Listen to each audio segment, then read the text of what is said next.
Hello techies, welcome to Dubai Tech Hub.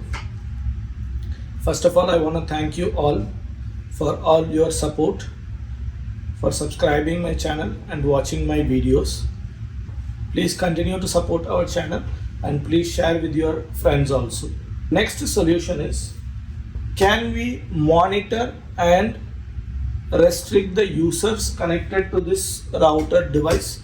The answer is yes, we can monitor the devices connected to this router, and we can block if somebody is using the Wi-Fi unauthorized.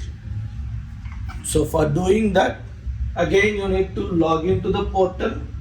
So you need to use any of the browser and enter this IP address which has been given in the bottom of the device to connect to this portal. Use your user credentials. If you have not set up, please use the default user credentials which has been given in the bottom of the device to log into the portal.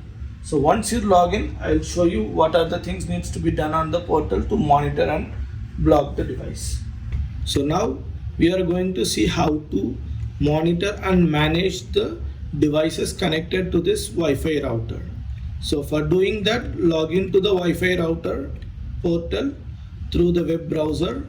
Use the IP address which has been given in the bottom of the device as usual. Use your router credentials to log into the portal. Once logged in, on the top of the settings you can see devices.